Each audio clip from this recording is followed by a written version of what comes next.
My knuckles are not loud enough, but they'll work. Welcome, please.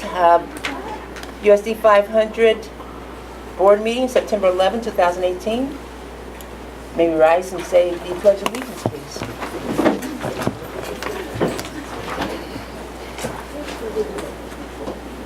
I pledge allegiance to the flag of the United States of America and to the republic for which it stands, one nation, under God, indivisible, with liberty and justice for all. Thank you.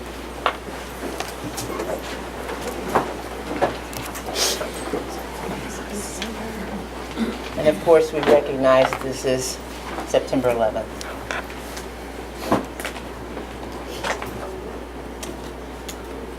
Ms. Westfall, please call the roll. Harold Graham. Present. Maxine Drew. Present. Janie Humphries. Present. Brenda Jones. Present. Wanda Brownlee Page. Present. Valdina Nguyen. Present. Stacy Yeager. Thank you. I'd like to have a motion, please, to approve the regular agenda. So moved. Second. Been moved and seconded to approve the regular agenda. All in favor, say yes. Yes. All opposed, no. Motion passed. Dr. Faust, good morning. Good morning. Good morning. So, this morning, of course, we were over at Washington High School with their Air Force ROTC, and just remembrance of 9/11.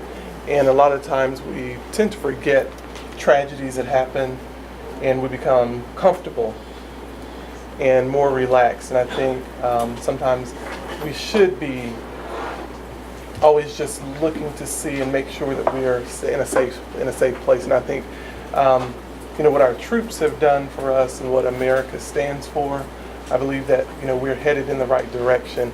But it was just bringing me back to the day when it happened. I was teaching at Pleasant Garden Elementary. I was teaching 4th grade, and our students, we were actually outside on the playground, and we were coming in, and individuals were saying, something's happened, so we turned the TV on. I just remember that moment. Of course, everyone tends to go back and remember where they were, what they were doing in that moment of time. And, we're just so thankful for the people who gave their lives, those who lost their lives.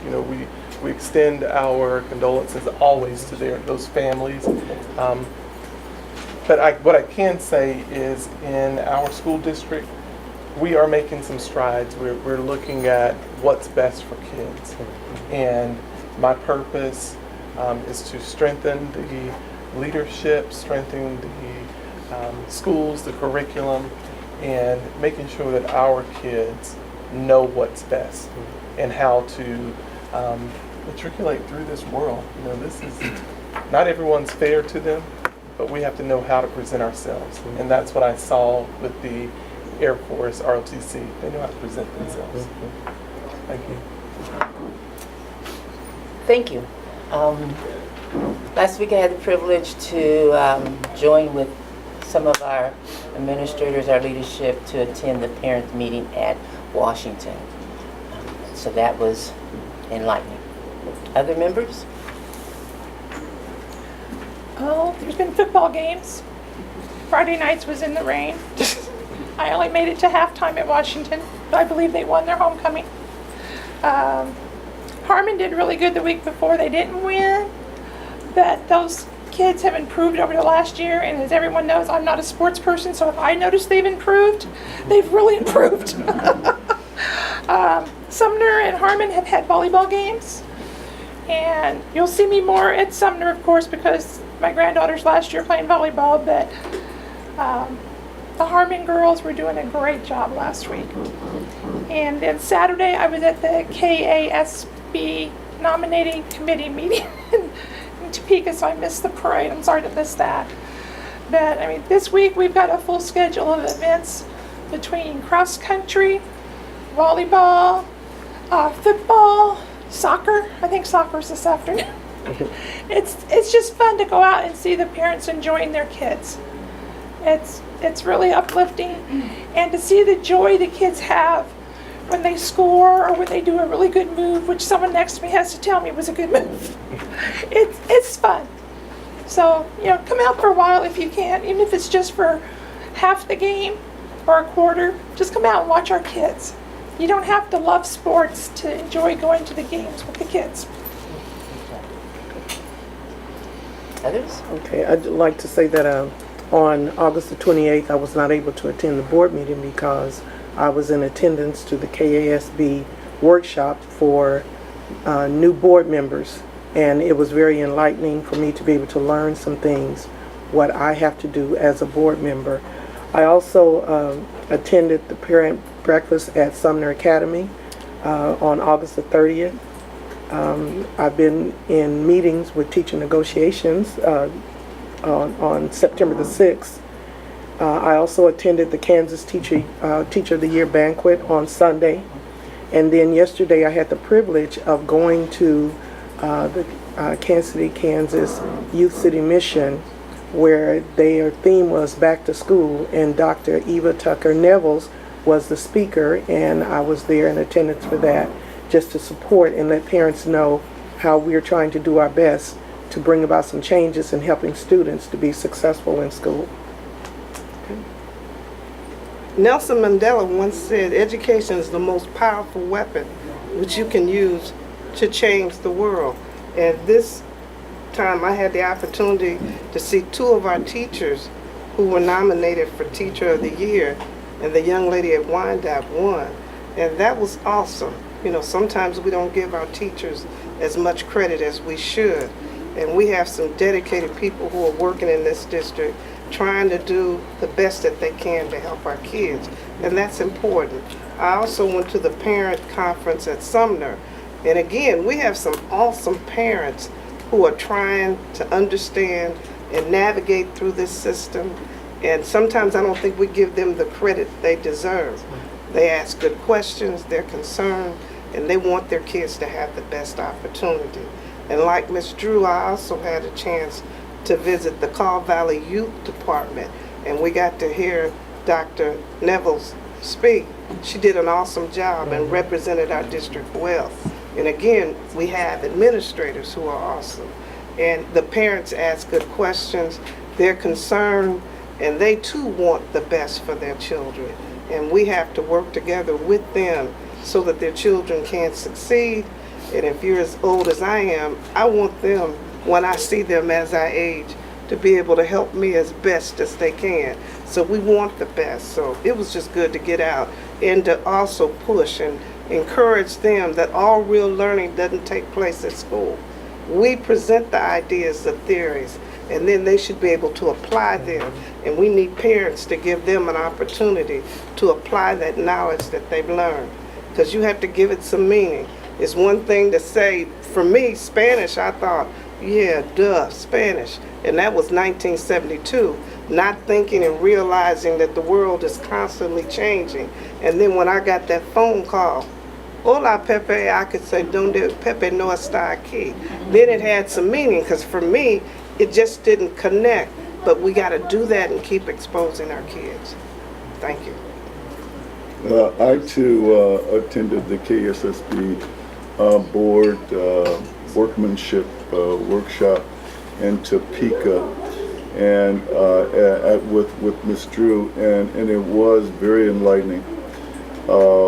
It also provided me some guidelines as to what the expectations of a board member is, and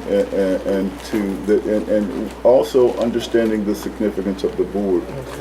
And we really enjoyed it. It was as I said, it was in Topeka, and I would say that and I was talking to Janie about this. It's something that all board members should attend. It's for board members that have been here for a while, it's a refresher, and for new board members, it's good orientation as to what is expected, because the significance of the board, that's what it did to me. It kind of identified and helped me realize the importance of a board, and how important for a board to be effective, and what it takes for a board to be effective. And so I was really appreciative of that opportunity, and unfortunately I had to miss the last board meeting. but it was time well spent away. I too went to the Sumner High School, Sumner, I'm sorry, that's me, that's where I went to school, Sumner Academy parents breakfast, and it was quite enjoyable to see the parents come out and support them. And I was away all last week with my grandbabies and great grandbabies, so I didn't. Well, we sure didn't want to overlook congratulating again our two Teacher of the Year nominees, and we will at another time congratulate both Whitney Morgan, who was one of the finalists, and Emily Dennis, one from White Church and one from Wyandotte. So thank you. It was great, especially great when everyone wins. Everyone wins. All right. We're at the point of community comment, please. Any? We'll proceed. Ms. Levers, Public Library. Good morning, Dr. Williams. Good morning. Good morning. Good morning. Good morning. I'm going to have the manager for the Mr. and Mrs. Schlegel coming up and present the report to you. Jessica Lawrence. Good morning. Good morning. Let me get my notes together here. I'm gonna move this. And her staff. Yes, I will introduce them here in just a minute. All right, good morning, everybody. My name is Jessica Lorenz, and I'm the manager at the F.L. Schlegel Library out at Wyandotte County Lake. And this is two of my three amazing staff. This is Luann Cadden, and then Lauren Wyatt. And then one of my staff, Jada Tressler, she's actually at a conference this week, so that's why she's not able to be here. For those of you that have never heard about our facility, especially Dr. Faust, we would love for you to be able to come out and see our facility. We are one of the libraries, public libraries in KCK, but we're quite a unique and different facility. We're all about nature and science out there, so that's what we do. That's what we're all trained in.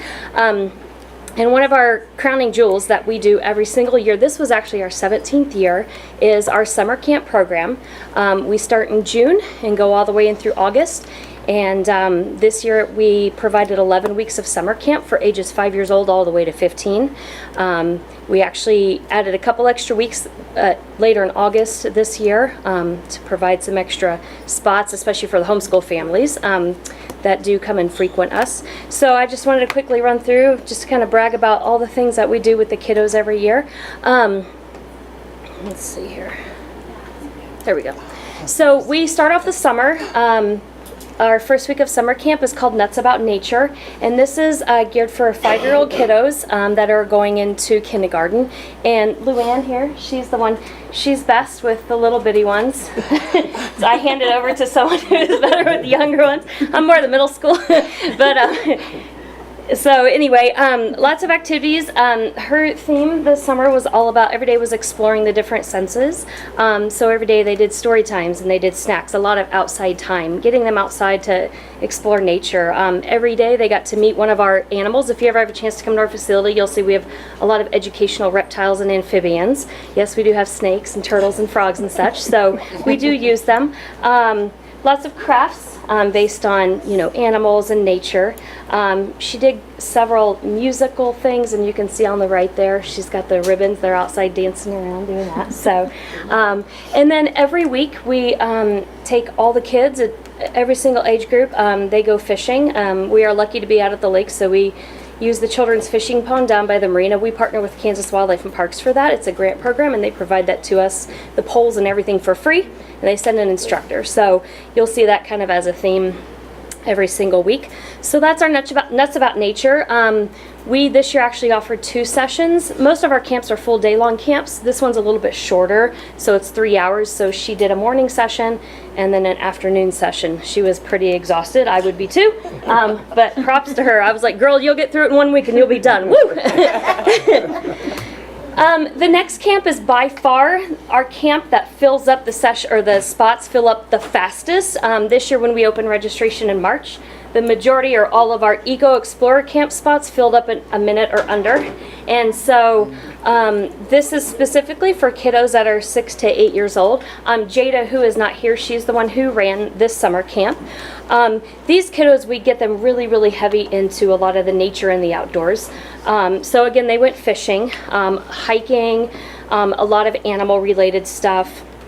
Water games, they dissected owl pellets, they learned about insects and habitats.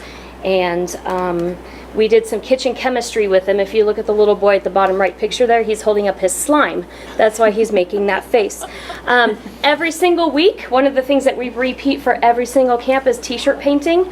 Well, some do t-shirt painting, I did bleaching, it just depends on the week, but we love doing that. It's kind of, some of these things are tradition and the kids come to expect these year after year.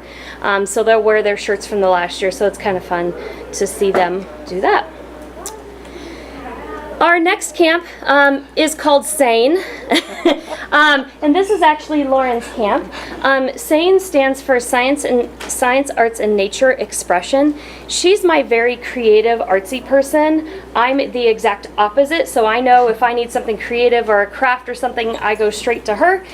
She's the one I hit up for all that type of stuff. So on top of the traditional summer camp activities that we do with them, like the fishing and the archery and the hiking and the team building games, she incorporated a lot of those themes, the nature themes, into all kinds of art projects. They were sculpting clay, they were making bird feeders, origami, the butterflies and flowers and things. Oh my gosh, you made so much. Every day they made multiple stuff. It was hard to keep up. They made paper bird kites, and they learned how to make recycled paper, and they painted lots and lots and lots of stuff as well. So one thing that's kind of cool about this camp, as well as the next camp coming up on the next slide, the middle schoolers, is we offer an overnight camp option. So for the 9 to 11s and the 12 to 15s, on the Thursday to the Friday, they have the option to stay overnight. And so it gives us and it gives them a lot more opportunities. You know, we spend a lot of time outside. We do a campfire and s'mores and eat dinner or whatever that might be, and just additional games and all kinds of fun stuff. They get to watch a movie at night and eat popcorn, and some of the kids I think just enjoy being able to say that they stayed the night over in a library. So, and at night, you know, we go outside, and at least with my kiddos, it was so cool. We got to look at the constellations, and you know, you see bats and all kinds of stuff that you just wouldn't be able to experience during the daytime. So that's one of the kind of the cool things that we've been doing for many years with the little bit older kids. The next camp are my kiddos. I love middle schoolers. This is called Destination Science. We call it Destination Science because we do some of the traditional, the fishing, the hiking, you know, nature type stuff, but I also like to get them a little bit more in depth into the science. The morning of our first day of camp, we build cars out of mouse traps.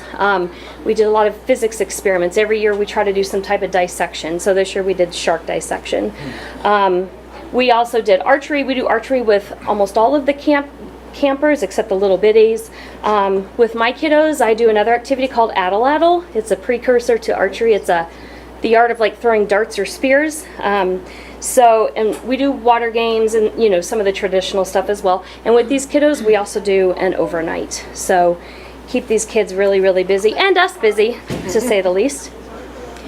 And then the last camp I want to talk about, this one was in the middle of July, kind of inserted in between all the others. This is kind of a unique and interesting and very different type of camp that we offer. This Nature Rangers is not a camp where the public signs up and, you know, they bring their kids, they carpool, this and that. This is actually, we partner with the Learning Club of Kansas City, and if you're not familiar with them, they work out of 4 different sites in KCK, and they offer after-school programs for the kiddos. They help them with homework, and they have mentors, and they do educational programming. And then in summer, they run their own summer-type program. Well, for 1 week during the summer, and this is our 4th year we've worked with them, we bring some of those kiddos to us. So every year they rotate which of their organizations comes to us. So this year it was St. Margaret's and Blessed Sacrament. We provide the busing or the transportation for them to come to us. So we pay for that, and then there is no cost to them at all for the program.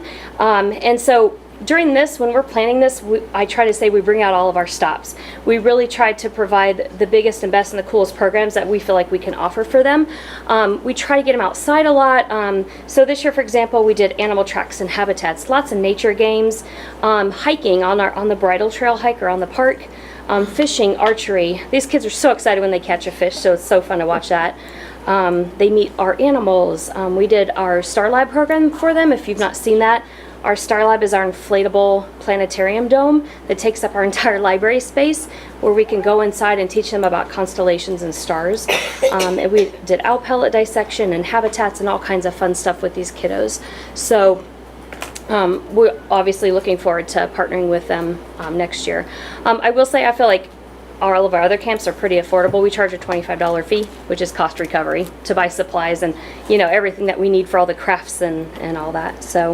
So anyway, yes, I saw that, yeah. So I do want to say that, again, this is our 17th year of summer camp. It's probably by far one of our best programs that we offer, besides Eagle Days, which that'll be in January for you all. But it's a lot of work, but we absolutely love it. Some of the days when I'm sitting at the front desk and, you know, parents are picking their kids up, all the comments that I hear, the moms talking between the, you know, the other parents saying, oh my gosh, they love this is so amazing, and the kids telling their parents everything that they learned for the day. You know, this is a lot of hard work for us, and this summer especially was so hot. It was so hot, we felt like we never got a break, there was never rain, it was just so hot. But hearing all these comments from the parents and the kids just so excited to tell their parents what they've done, and the parents telling us how exhausted their kids are, for me that's the goal, because we're exhausted too. But for me, that makes it all worth it, and I would think that they would agree too. You know, especially some of these kids, just getting them out and some of these experiences that they may never be able to provide. And that's one thing I love about our summer camps is, you know, there's really no other place like us that offers these types of camps in our county. And I grew up here, and you know, I never got to experience this kind of stuff. So I'm glad we're able to do it, and we're definitely looking forward to next year. So, and then Carol, did you want to? Yeah. This Saturday, not too far from now, at Big 11 Lake is the annual library in the park. So, you know, feel free to stop by any time there between 10 and 2. And we're featuring a local author, Derek Bonds, with his book Crown. All the kids will have a signed copy. You will be there signing the books on Saturday. All right, are there any questions?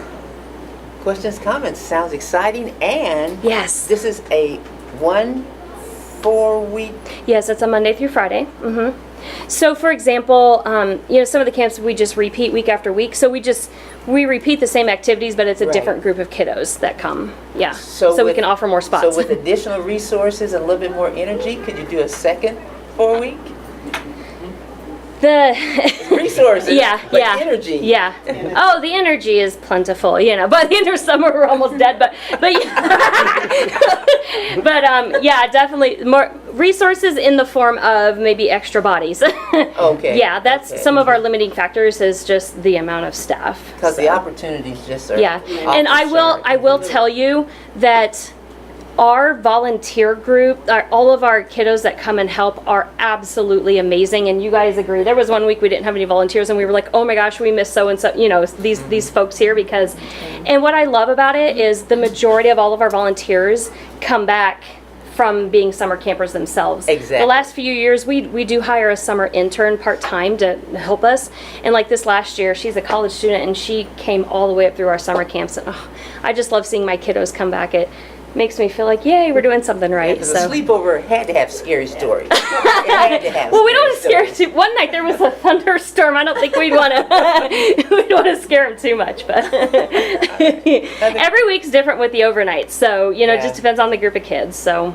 yeah, but you know, anytime you all want to come out and check out our facility, especially Luann is our program schedule with our field trips and our outreaches, and we're scheduling tons and tons of field trips with schools right now, and then us going to the schools as well. So we'd be happy someday if you wanted to drop in and So we have to bring our sleeping bag for the overnight? Yes, you do. Wow. You will be uncomfortable if you don't bring a sleeping bag and a pillow. Other comments? Yeah. Brings back memories of summer camp. Yeah. All right, thank you all. All right, thank you. I think I can probably get out of there. All right. Anything else? No, thank you. All right, thank you very much. Dr. Faust, report to the superintendent.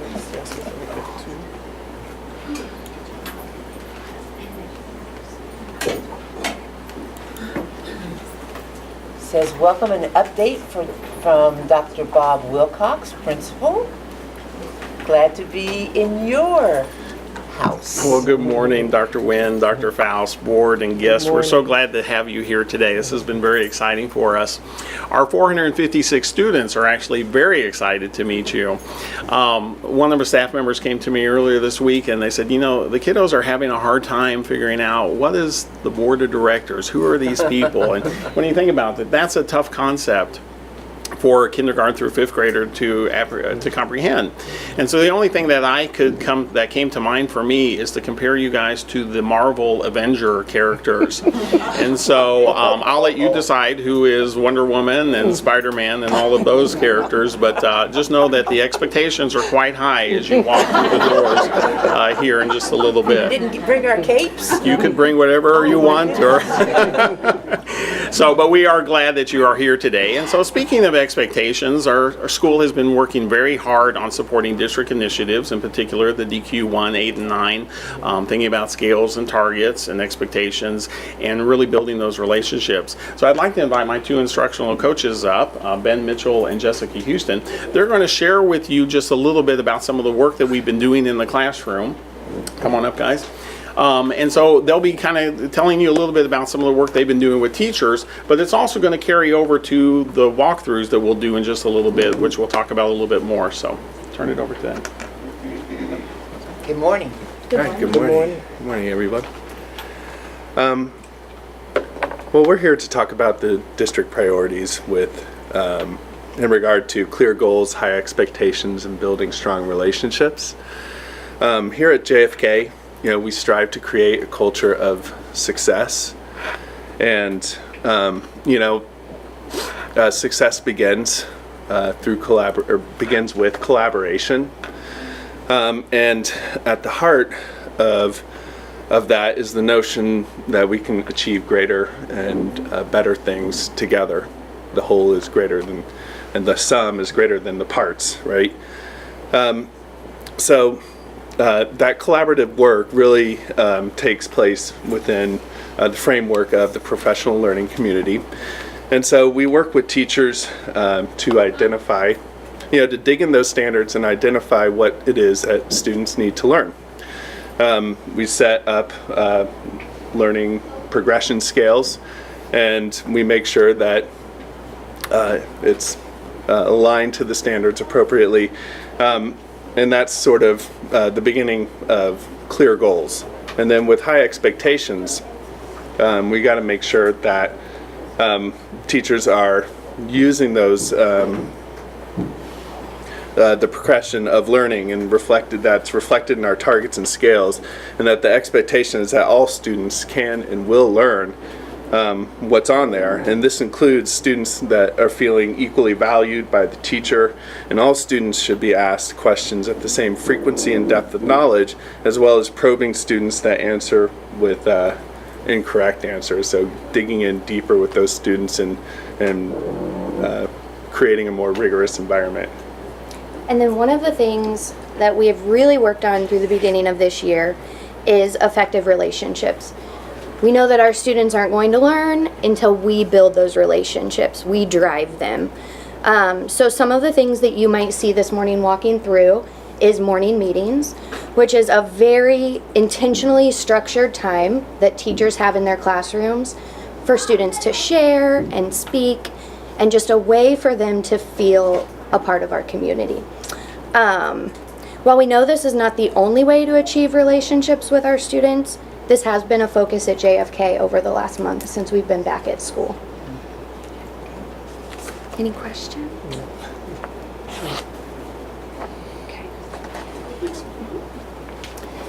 So as Jessica mentioned, building relationships has really been a big part of the school since I've been here the last couple of years.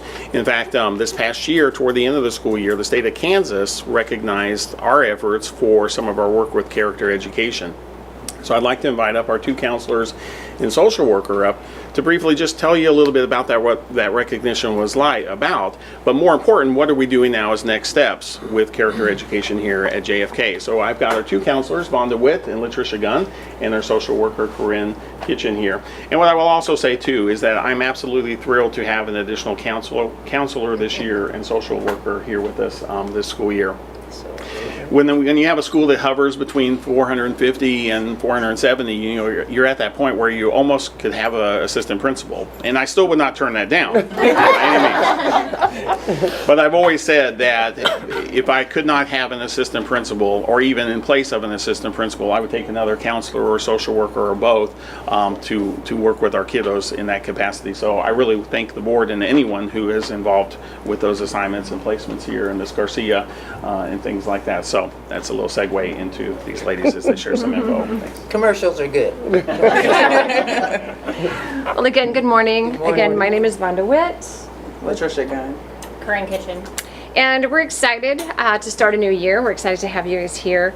We're starting this year building off the successes from last year. And I did bring this because last year we were awarded, we were the only elementary school awarded this in the state of Kansas. And of course our district was the only district awarded this in the state of Kansas. And this is changing school culture, or shifting school culture rather. The way we accomplished this last year was by working on relationships. Again, you know, the morning meetings, all those things, just building relationships, working on communication, and doing that with students, staff, parents, community, working with our community, making sure that everybody feels welcome in our school, that this is a school that everybody wants to walk into and wants to learn in, more importantly, right? And so one of the surveys that we did at the end of the year, the results show that 93.3%, we're excited about this, 93.3% of our parents and guardians, say that they were always greeted and felt welcomed in our school. 93.3%. 87.5% said that their student is growing academically as well as socially and emotionally, which we know is the big issue right now, to be growing socially and emotionally. So we're really excited about those things, yet we have room for improvement. And so we just want to say, with the support of this board, we now have 3 of us.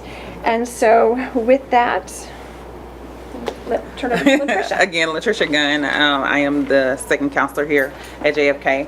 And so because there are 2 counselors and a social worker, we're able to meet those DQ1, DQ8, and 9 goals by building those relationships. We're able to have more individual counseling. We're able to go into the classroom through second step, do those lessons, actually attend to the follow-up questions that our students have as well, and also the small groups. And we all collectively are able to do those things with our students as well. And then our goal will always be to attempt to communicate to the best of our abilities to our staff, our parents, and our students, our expectations and our goals for the year as well. And we are, more importantly, we're looking at the strategies on how to improve our attendance, how to lower the suspensions along with the district priorities. And so we'll attempt to collect that data. I know data is important, so that we can see where we are now and see how we can improve our efforts when it comes to the attendance and the lowering the suspensions as well. Have you been able to increase your attendance at PTA because of all the things that you've been doing?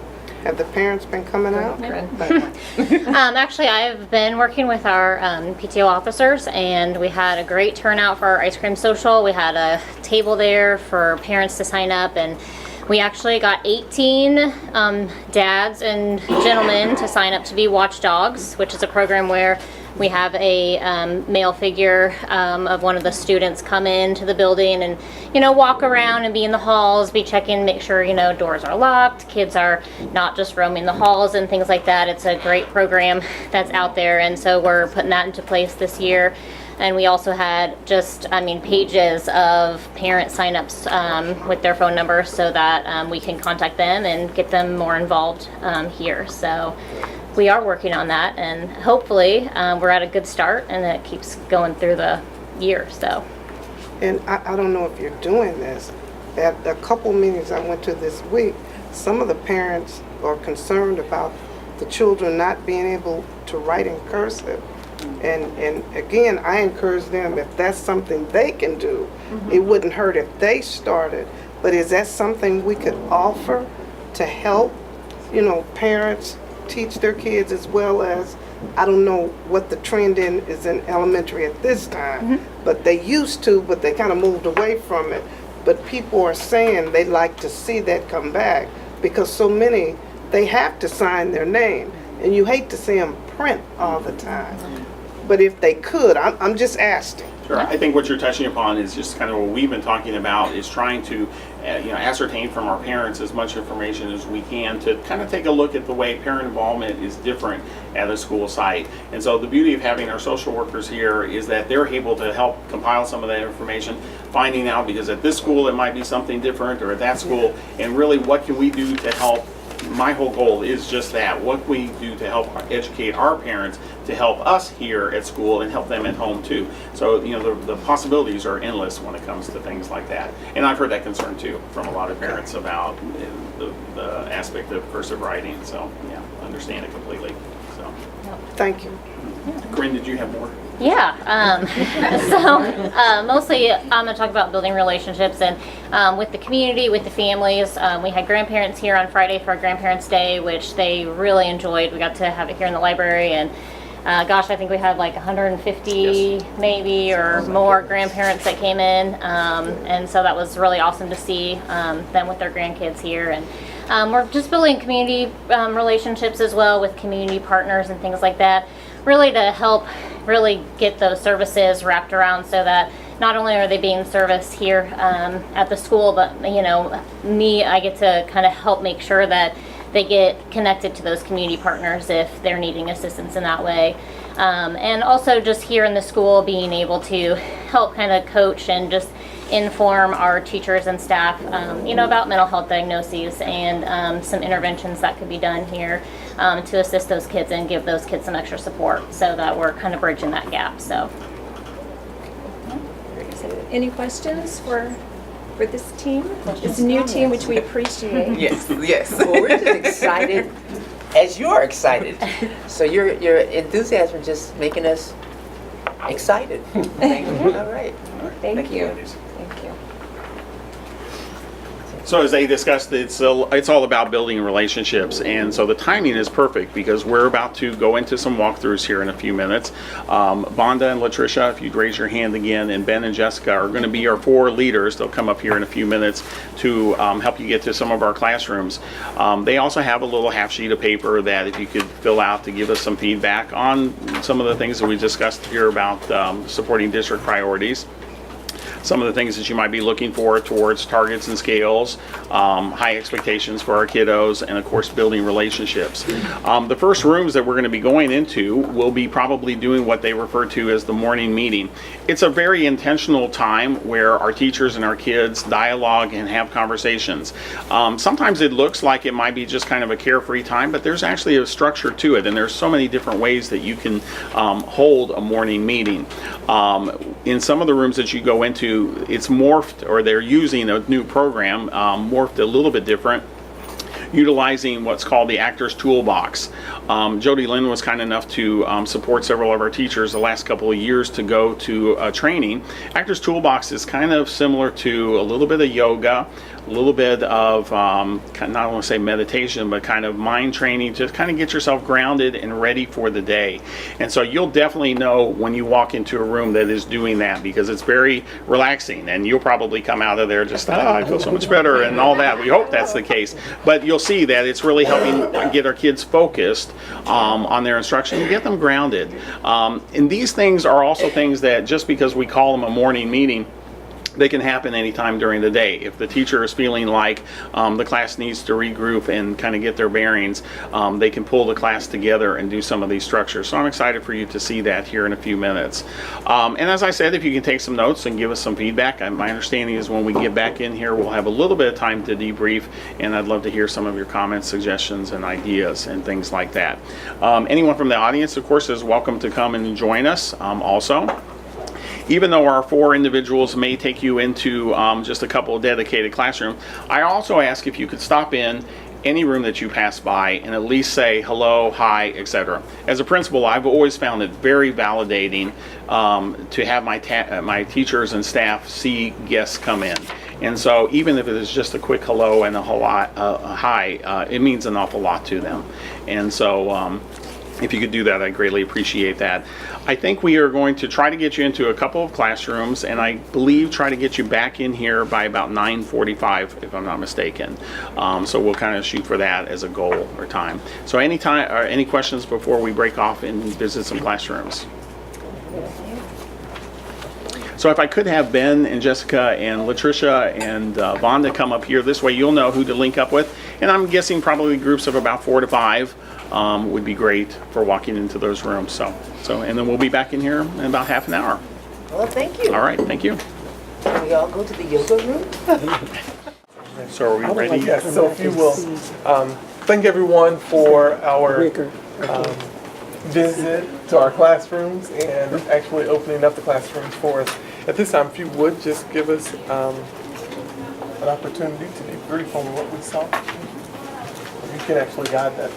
Well, just as that, I mean, I know some of you have turned in some of your forms to us, and we'd love to get those back before you leave today. But we would love just to hear any kind of feedback and response. And I share that with you because I know the first thing that I will be getting today from every single staff member is, what did they think, what did they say, etc. And so, as I shared with you on the front end, is that it's very validating for teachers to see and have some individuals come into their rooms, even just to give them a thumbs up, but then also to validate their hard work and their efforts too. So I welcome really any kind of thoughts, ideas, suggestions, wonderings, etc. that you might have that I can share back with the staff. Well, I met 3 fantastic people in the hallway, and and the first one gave me a hug, and the second one I reached out and with my hand, he's like, "What do you want to do?" No, we don't shake hands around here. We hug. So that was That's nice. Thank you. enlightening. Appreciate that. Sweet. Yes. I noticed went to the classroom, the student teacher. If I didn't know that she was a student, I never would have guessed she was a student. She was awesome. Even though she was young, nowadays you can't tell because they're young. Yeah. She was really awesome and had the young people's attention, and it's like she's been teaching all along. Thank you for sharing that. We are part of the KU PDS Professional Development School site, and so we typically will have 2 to 5 student teachers a semester. Most generally, they're always top-notch. They get a little additional support from their school systems, and then it's usually a cohort here because they're all from the same university, etc., which makes a much stronger bond with those student teachers. Most generally, we try to hire. In fact, I've already been talking with Amy Jo and in the HR group about trying to secure, and we're going to offer those contracts ASAP with my 2 that I have right now. So, nice. I want to echo that. I was very, very impressed for just a month into school for a student teacher to project that calmness and know what they're doing and feeling comfortable. That's rare from what I've seen. I mean, she's just great. Nice. And what I was also impressed with was they were having the kids take ownership of their learning. They said, these are our goals and we need to figure out how to get there. I mean, much better than saying, you're going to do this because I want you to do that. It was making it a collaborative effort with each other. And then the kindergarten classroom, oh my. I have a daughter who's hearing impaired, and I know what a difference it can make to have someone in there doing sign language, not making them stick out, but everyone being inclusive. Yeah. And that was just so impressive for me. So thank you so much. That's cool. I thought your class sizes, for the most part, were excellent. They didn't seem to be overcrowded, but big enough where it's right and small enough where it was right. I like the continuing theme of respect, responsibility, and self-control. You saw that no matter what room you went in. Yeah. And I think the kids exhibited that as well as their teachers. I thought they had excellent listening skills. I liked the quote of the day, And I like the spirit of the kindergarten teacher, not to say that the other teachers didn't have it, but they needed that. Yes. Now, I have a question, and I guess my concern is, I don't know if they weren't ready and they had to go back and reteach some things. I thought it needed to be a little bit more rigor from first grade on up. And so I didn't know if they were behind and they're reteaching. I'm just trying to understand, because I know as a teacher, I always thought, this dog and pony show. Let's see what happens. And yes, at a glance, you can learn some things, but there's some things maybe we didn't know. So I just thought maybe they could have pushed it a little bit more and then split up and had some learning centers. But I didn't know where they were. So that's an issue. So that would be my only thing in terms, and I don't want to say, I won't use the word negative, just constructive criticism. Sure. I didn't know where they were. So that may be the reason why they're doing what they're doing. And if it's a way to create the learning centers and do some different things, it would help. Sure. And then I would suggest, because I know I always did it when I taught, when people came, they don't just get to sit and cross their legs. Get up. Because I mean, you can watch, but you really need to get involved. And I always had something for them to do. You can help, not to a point where it may hurt someone, but they can help. And they can have a little on-the-job training as well as the observation part.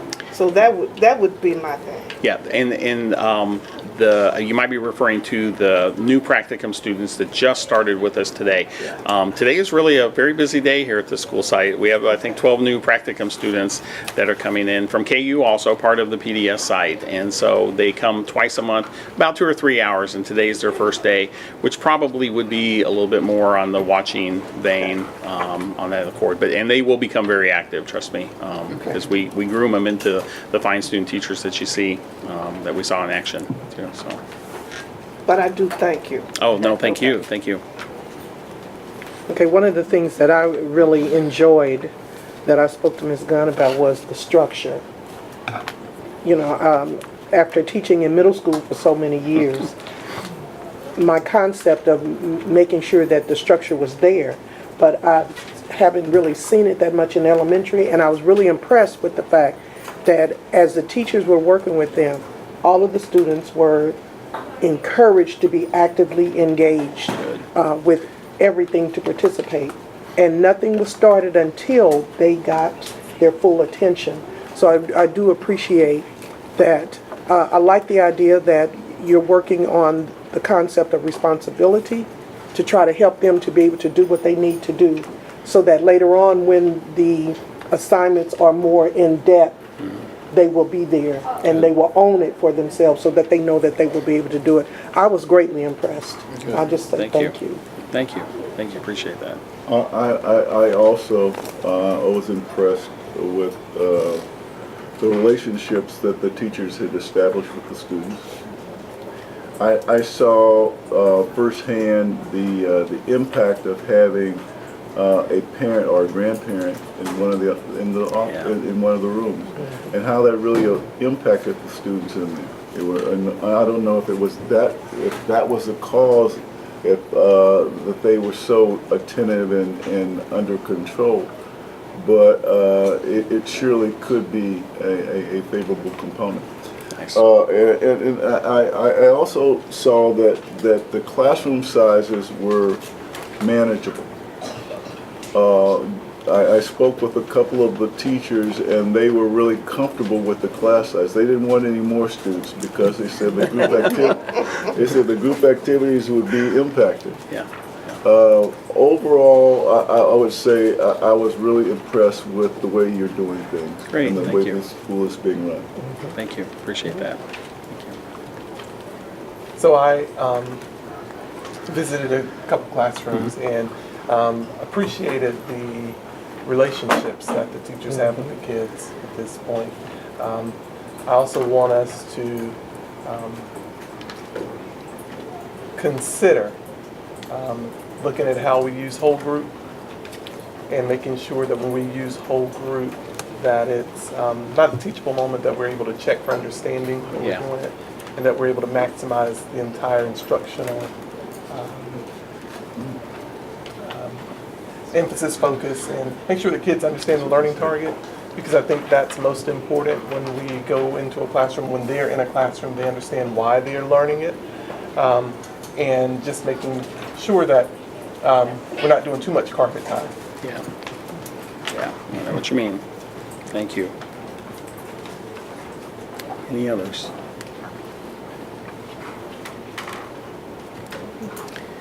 Well, thank you very much, and I've jotted down some notes here, and I will be sure to share back with the teachers some of the comments I had. I've received some also from some of the executive directors as I touch bases with them too. We greatly appreciate you coming in today, and I know you've got to get back to your building meeting. A couple quick things that I just want to make note of. You do hear some noises going on above us, and so our roofing work is almost complete. It probably would have been finished last week if the weather would have held up. I have to say thank you to Dr. Mather and, of course, the board for approving that expenditure that I don't think was on the docket to repair some of the much-needed repairs for the roof. Doug Clemens and his group has absolutely been fantastic also through this whole process. So I just want to say thank you for that, and that we've got a great team that helps support us through the efforts. So thank you. I'll be here if you need anything, and I know you're going to continue on with your meeting. So thank you very much for coming today. We appreciate you. Thank you. Appreciate you. Thanks. So this part is that the Kansas City Board of Education accept an update on the Kansas Education Systems Accreditation as submitted by Dr. Jason Strickland, Deputy Superintendent Marcy Clay, Assistant Superintendent, and as recommended by myself, School Superintendent. So, good morning, Board. Good morning. If you remember, last year, we talked about the KESA, the Kansas Education System Accreditation. And if you remember, I shared with you that this was the new accreditation system that the State Board of Education adopted back in January 2016.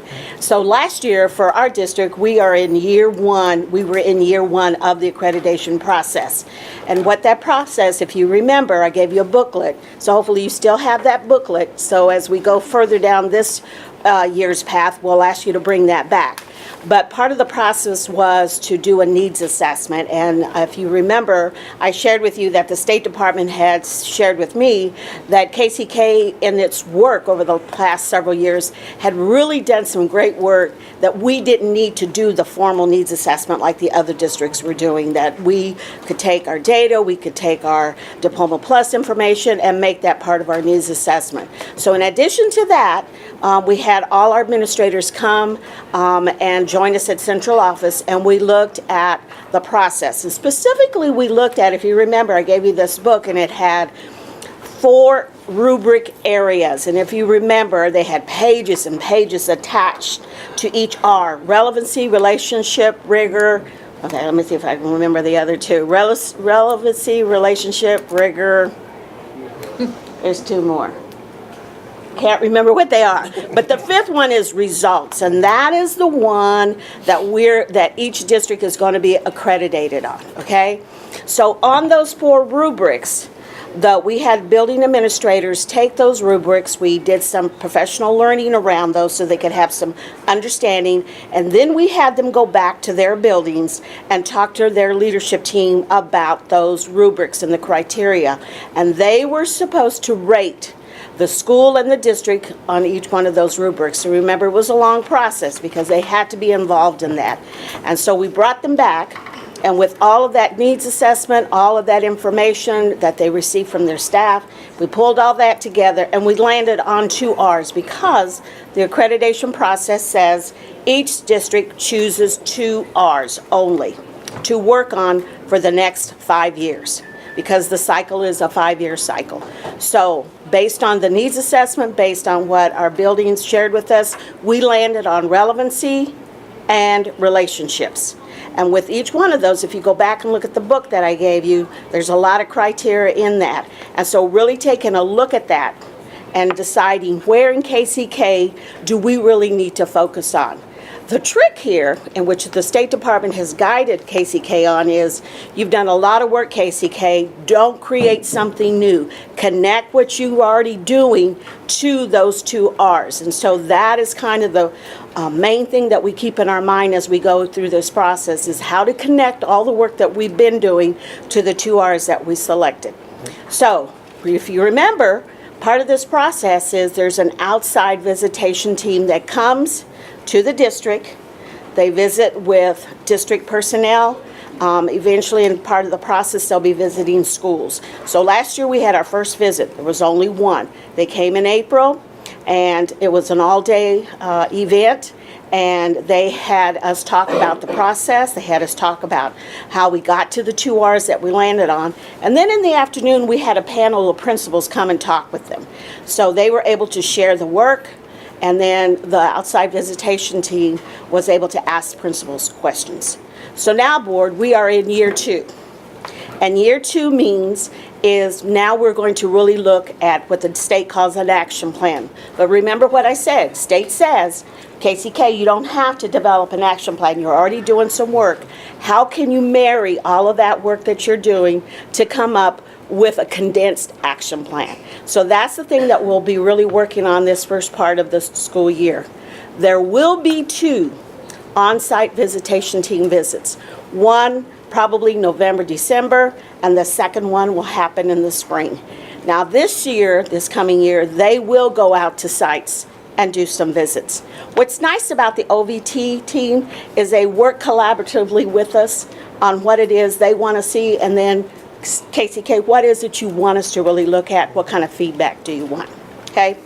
On October 30th, myself and Mr. King and Mr. Rand are going to go to a workshop. The State Department is having a workshop on October the 30th to talk about some revisions to the process, some tweaks, and so we need to go hear about that and what that entails. I don't foresee some huge changes, but it's something that we still need to go to and see what it is that they're looking at revising or tweaking, because they had said from the very beginning of the process, it's not set in stone. It's evolving as we learn more and more from the other districts. So hopefully, I told Dr. Faust that after the 30th, I'll come back, give you another update on what those tweaks look like and sound like, and then hopefully be able to come back and tell you when the first OVT visit will happen. So that's the update. Any questions?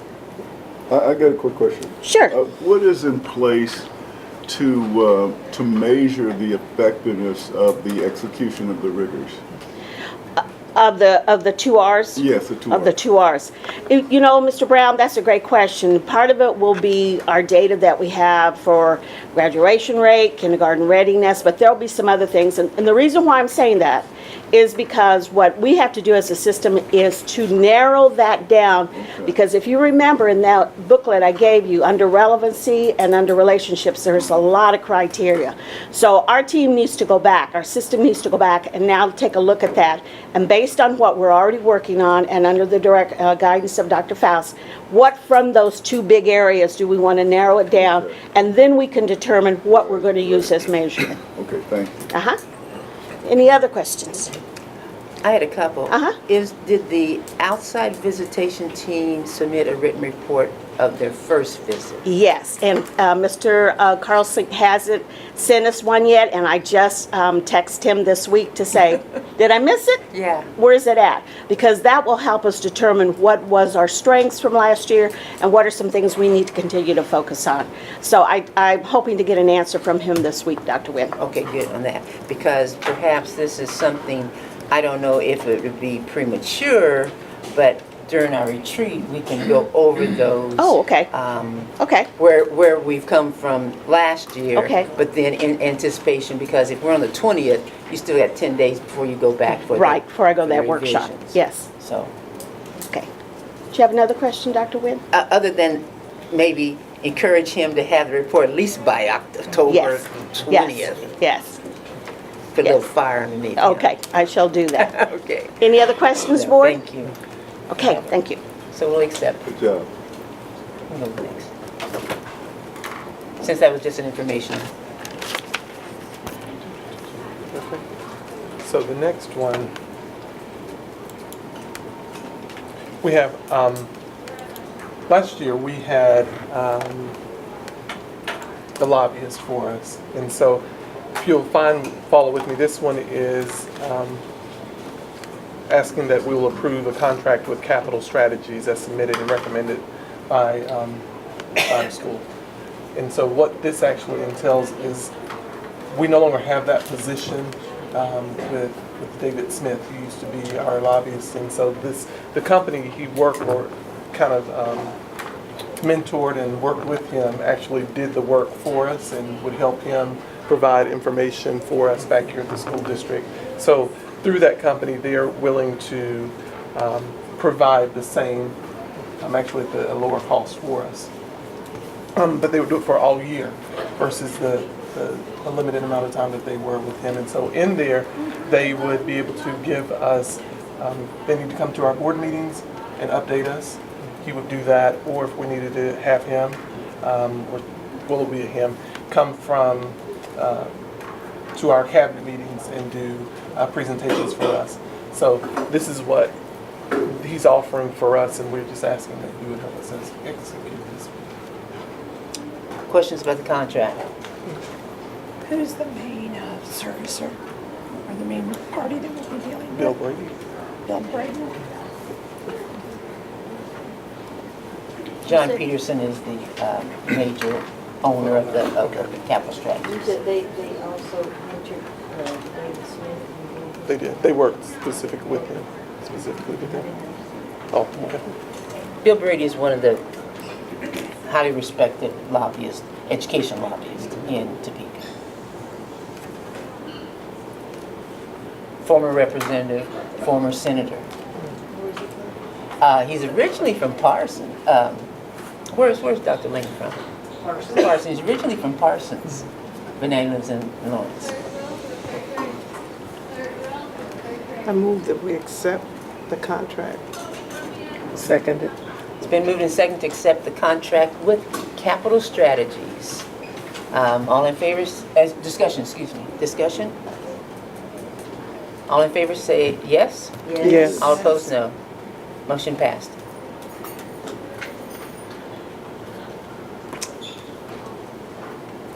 Now we're at the place of the consent agenda. Any items, anyone request pull?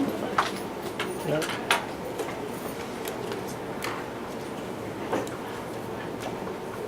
Then I entertain a motion to accept the consent agenda as printed. Been moved and seconded. Any discussion? All in favor say yes? Yes. All opposed, no. Motion passed. Payment of bills. Questions? I move we pay our bills. I second it. Been moved and seconded to pay our bills. Discussion. All in favor say aye. Aye. Opposed, nay. Motion passed. Pay the bills.